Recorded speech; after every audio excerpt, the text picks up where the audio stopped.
$10,000 cannot buy you freedom. It cannot cover a year of rent in most American cities. It will not let you quit your job. It will not erase your debt, fund your retirement, or change your circumstances in any visible, external way. And yet the people who accumulate $10,000 and commit to keeping it, not spending it, not raiding it, not converting it into a vacation or a car upgrade the moment it feels within reach, those people never look at money the same way again. Something shifts, not in the account, in the person. That is what almost no one explains. The $10,000 is not the reward, it is the ignition switch. And this video is about what turns on the moment you flip it. Buffett has a line that gets quoted constantly. Life is like a snowball. You just need wet snow and a really long hill. Most people stop there. They think the lesson is patience. Get on the hill and wait. But there is a prerequisite buried in that sentence that almost no one mentions.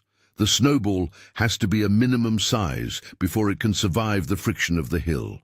Below a certain mass, friction wins. The snow melts faster than the ball gathers. Above that critical mass, the physics reverse. The ball picks up more snow than friction removes. It compounds. $10,000 is not a magic number from finance theory. It is the point where, based on real historical returns, your money crosses the threshold from melting to compounding.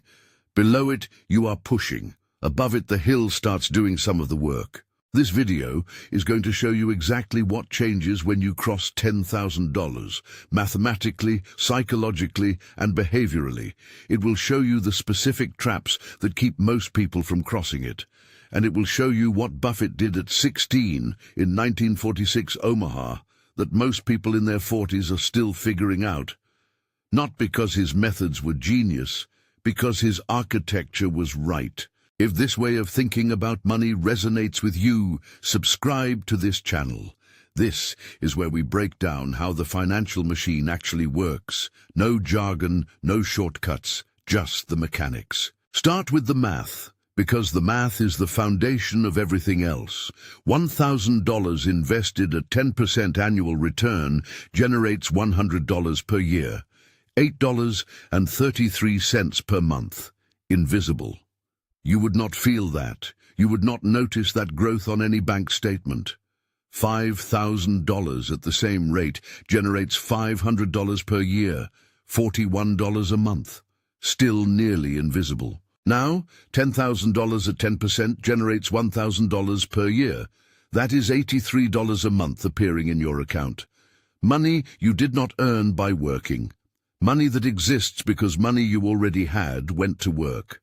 At that number, the return crosses the threshold from theoretical to tactile. You can feel $83. You cannot feel 8. Here is what that number does, specifically. When a brokerage account generates $1,000 in a year without any additional contribution, just the existing balance plus historical market returns, the investor experiences something that cannot be simulated with smaller amounts. The money earned while they slept, earned while they were at work earning the regular paycheck, earned on a Sunday afternoon, earned on Christmas Day. The concept of passive return, which is described in every personal finance book ever written, stops being a concept and becomes a lived experience. You know it in your bank account before you know it in your head. That is the invisible proof. And invisible proof is the most powerful kind because it does not require anyone to convince you of anything. The 5-digit barrier is not just mathematical. Richard Thaler, the behavioral economist who won the Nobel Prize in 2017 for his work on mental accounting, showed that people treat money in different psychological categories based on how it is mentally filed. A $100 bill in a wallet is spent differently than a $100 earmarked emergency fund. The account label creates behavior. What Thaler's research points toward, and what anyone who has crossed the $10,000 threshold has experienced, is that the mental category shifts around that number. Below $10,000, savings feel like reserves, money held temporarily, available for use. Above 10,000, they begin to feel like capital, money that is working, not waiting. That category shift in the brain changes the hand that reaches toward the account. And the compounding math confirms the mental shift. Take $10,000 and put it into a basic S&P 500 index fund. Add nothing, touch nothing, let it run. Year 1, $11,000. Year 5, $16,105. Year 10, $25,937. Year 20, $67,275. Year 30, $174,494. You put in 10,000. The machine returned 164,000 without a single additional deposit. That is not a projection. That is the historical average of the market you already have access to. The only variable is whether you get the snowball to 10,000 and then leave it on the hill. Picture the first month your account grows by $800 without a single new deposit. You did not work for it. You did not earn it through any transaction you consciously made. The market moved. Your shares in the index fund gained value, and $800 appeared on the statement. Most people describe that specific moment as the one where compounding stopped being a financial term and became a physical sensation. The same thing that Einstein called the eighth wonder of the world, that Buffett has built his entire philosophy around. It becomes real to you, not when you read about it, but when you live it the first time. And you cannot live it for the first time at $500. You need the scale that 10,000 provides. Write in the comments right now, I am building the snowball. That commitment, made in public, is worth more than you think. Now, why do most people never reach it? The blockers are specific, and they are worth naming because general advice about spending less misses the actual mechanisms. The first one is the Diderot effect. Denis Diderot was an 18th century French philosopher who received a luxurious scarlet dressing gown as a gift. Within months of acquiring the gown, he had replaced his old desk chair, his writing desk, the tapestries on the walls, the bookshelves. Every surrounding item had to match the quality of the gown. He described it in an essay as being enslaved by a scarlet thread. He died in debt. The same mechanism operates in personal savings. You reach $3,000 and something in you says, I have money now. The phone feels old, the apartment feels fine, but the furniture suddenly does not. The vacation you delayed starts to feel earned. The 3,000 becomes 1,200, and the cycle restarts from below 2,000. The trigger is not spending.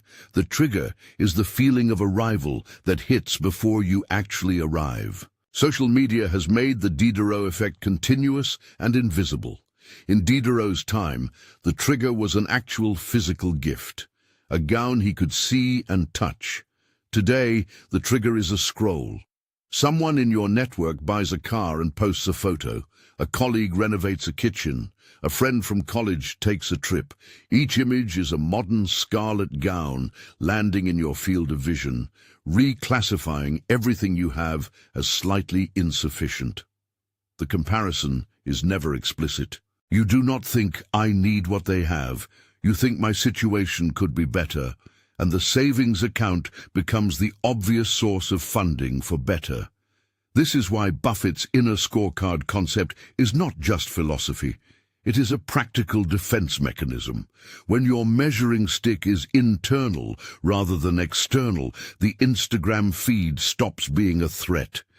Your progress is measured against your own compounding, not their highlight reel.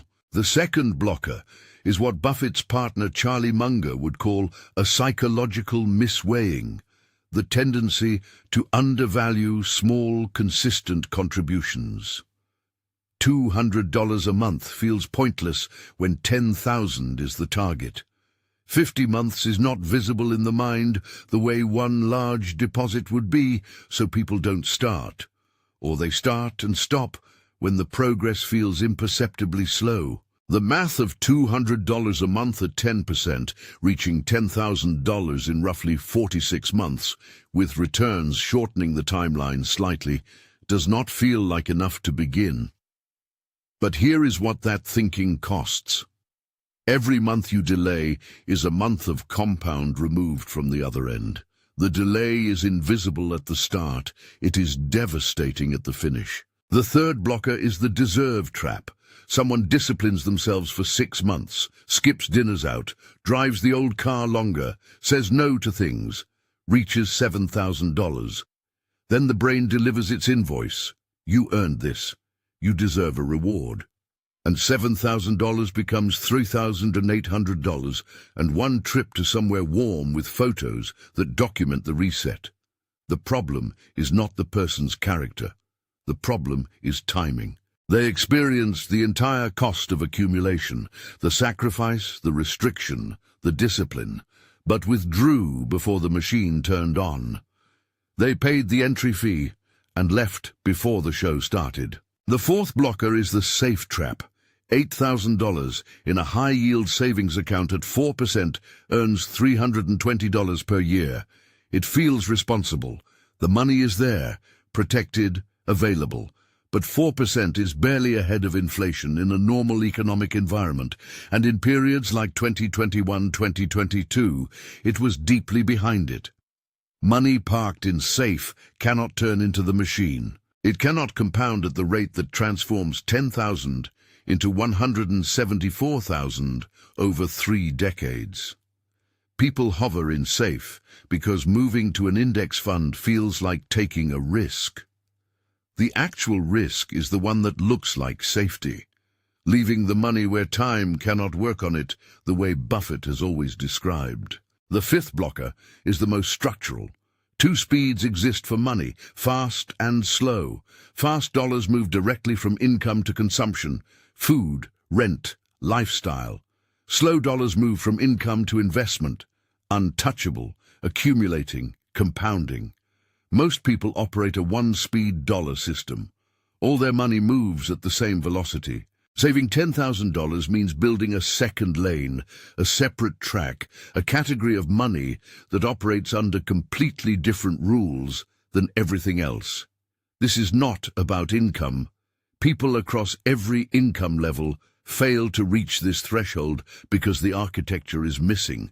The fast lane and the slow lane do not exist separately in their financial life. They exist as one road where everything travels at the same speed, which is fast. If this is giving you a clearer map of what is actually happening, hit the like button. That signal helps more people find this content when they need it. What actually changes after you cross it? Not what you have, what you do. The first thing to understand is that the change is not entirely voluntary.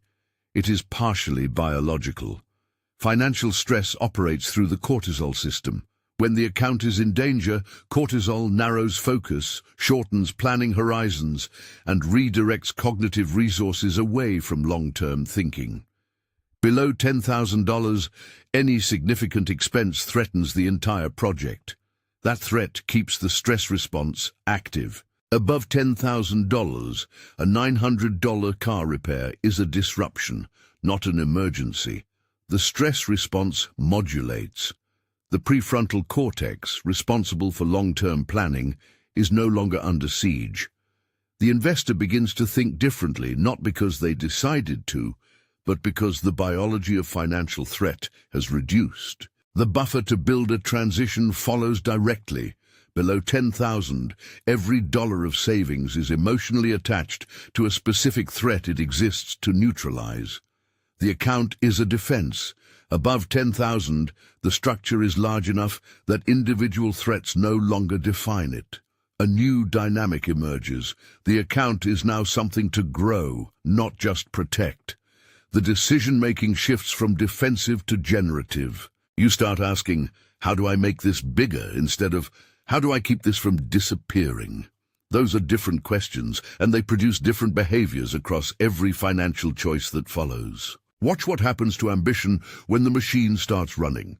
Someone at $3,000 in savings is saving reluctantly, dragging dollars away from life to feed a project that has not yet rewarded them. The same person at $12,000 in savings often increases their contribution voluntarily, not because discipline increased, because the returns are visible. The account grew by $900 last month without any new deposits. That observation creates motivation that no external pressure can produce. Buffett calls it the inner scorecard, the private knowledge of what you are actually building, separate from what the world can see. At $12,000, the inner scorecard has undeniable evidence. And evidence beats ideology every time. Consider two people earning identical salaries, $65,000 a year, same city, same cost of living. One has $12,000 in a brokerage account. The other has nothing saved, carrying $8,000 in credit card debt. They face the same financial decision, an unexpected $2,000 expense. The person with $12,000 absorbs it from cash reserves and their investment account keeps running.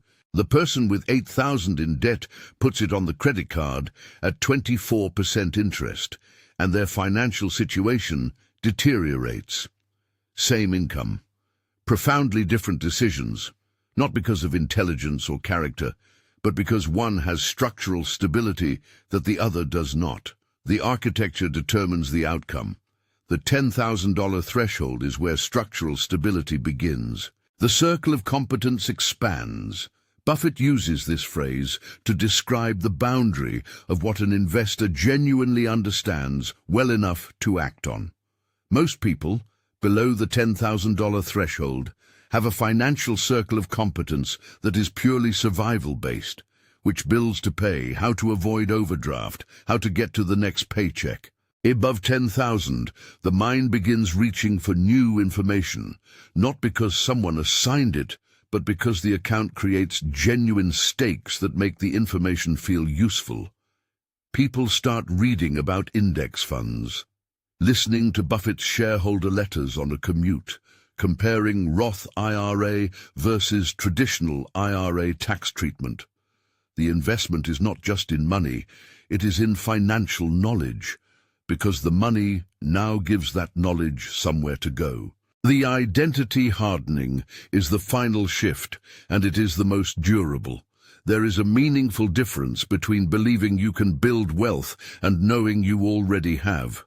Below $10,000, building wealth is a plan, a hope, an intention. It belongs to the future. At $10,000, it belongs to the past, something you have already demonstrated. James Clear describes this in Atomic Habits as identity-based behavior. Every action you take is a vote for the type of person you want to become. But the most powerful votes are not intentions, they are evidence. $10,000 in an investment account is not a vote for who you plan to be. It is proof of who you already are. And proof is harder to argue with than a goal. If you understand exactly where you need to go, but the path still feels blocked, if the math makes sense, and the intention is real, but the movement is not happening, check the first pinned comment below this video. It is there for people who are ready to stop planning the machine and start running it. Buffett built his first real capital before he turned 17. Not because his family was wealthy. His father, Howard, was a stockbroker turned congressman, stable but not rich. Warren made his first money at 6, selling packs of gum to neighbors. At 7, he had read a book from the Omaha Public Library called 1,000 Ways to Make $1,000. He kept notes. At 10, he visited the New York Stock Exchange with his father and became obsessed with the mechanics. At 11, he bought 3 shares of Citi Service Preferred for $38 each, a total of $114.75. He had earned it himself. By 16, after years of delivering papers, running a pinball machine business with a friend, and reinvesting every dollar, his net worth was approximately $53,000 in today's purchasing power. earned entirely by a teenager in Nebraska who understood one principle before almost anyone else in his life did. What Buffett did not do is the architecture that matters more than what he did. His contemporaries spent their teenage earnings on records, movies, clothes, the consumption patterns of ordinary adolescence. Buffett did not because he was miserable or unusually disciplined by some extraordinary force of will. He has said in interviews that accumulation felt like a game he was winning. The tracking, the watching of numbers grow, the reinvestment of returns. It was engaging to him in a way that spending never was. He did not deny himself. He redirected himself. Every dollar earned went back into the machine. The machine got bigger. The machine produced more dollars. Those went back in. This is the architecture that built the largest personal fortune in American history, and it was running before he could legally drive a car. The time cost of delay is not a concept. It is arithmetic. $10,000 invested at 10% annual return, starting at age 22, grows to approximately $674,000 by age 65. Start at 32, just 10 years later, and the same $10,000 at the same return reaches approximately $260,000 by 65. The delay costs $414,000, not because the original investment was larger, because of the decade of compounding that never happened. Buffett gave his first investments more than 70 years to run. By the time most people understand compound interest intellectually, he had already given it a multi-decade head start. The lesson is not that you need to start at 11. The lesson is that every year of delay is not a neutral choice. It has a specific, calculable cost. The Ann Scheiber principle. She was an IRS auditor in Manhattan who retired in 1944 at age 51 with $5,000. She was not a financial genius. She did not have a mentor or a background in investing.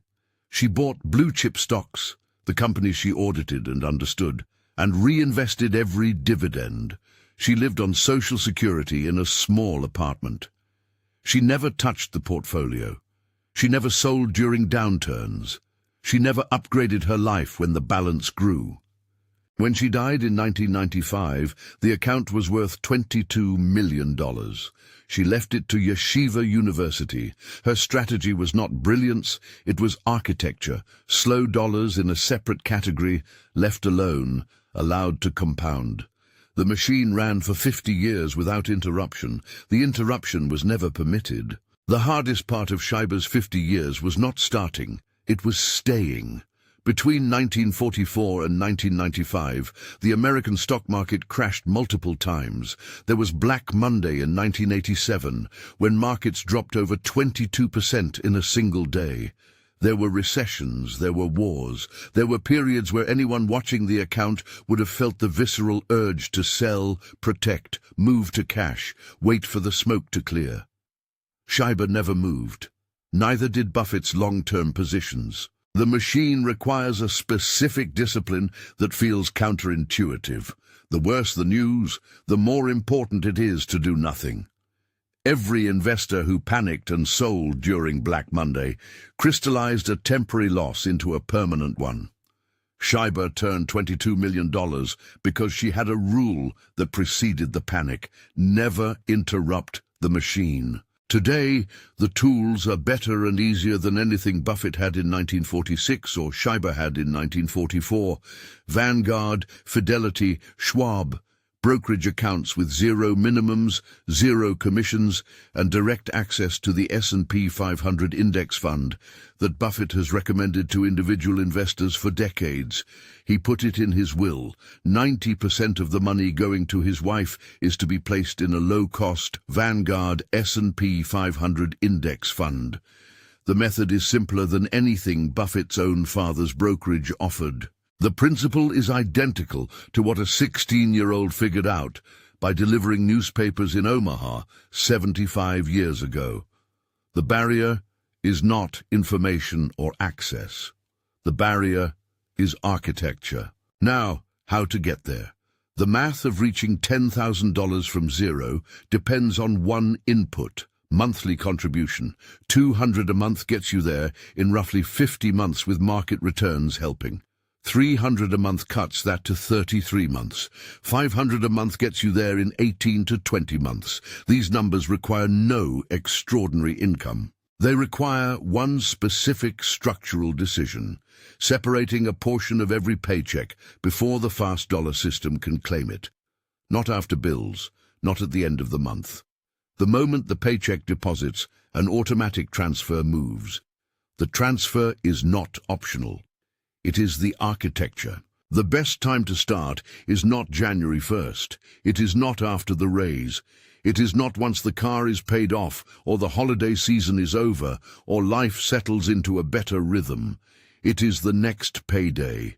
The compound clock does not care about your schedule. It cares about when you start.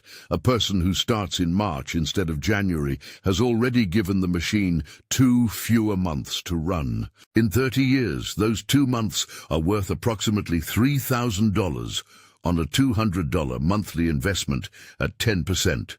The "I'll start when" strategy has a cost that is invisible at the beginning and becomes painful at the end.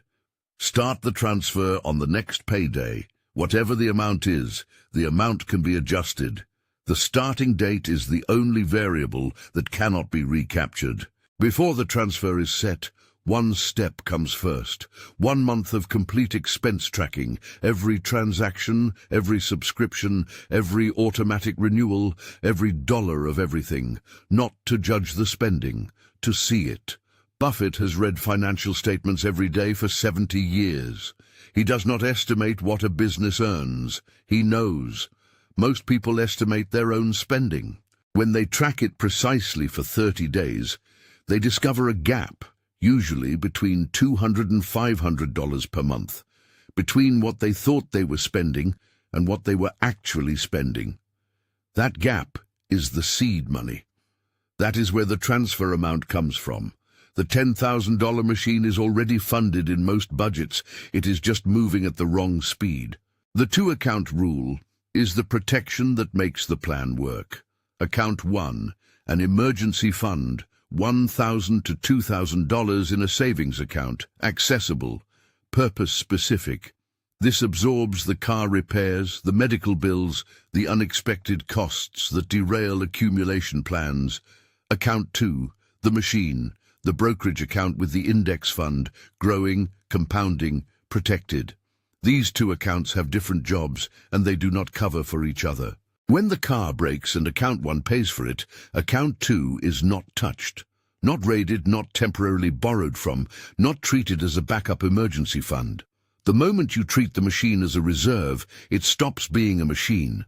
The architecture requires separation, and it requires that the separation be treated as absolute. The objection that kills more savings plans than any other is this one: I will start investing seriously when I earn more, when the raise comes through, when the debt is paid off, when life settles. Buffett was 11 years old with $114 when he made his first investment. He did not wait to have more. He deployed what he had. The waiting strategy is not a plan. It is a postponement that disguises itself as a plan. Income almost never reaches a level that makes saving feel easy. Lifestyle adjusts to match income.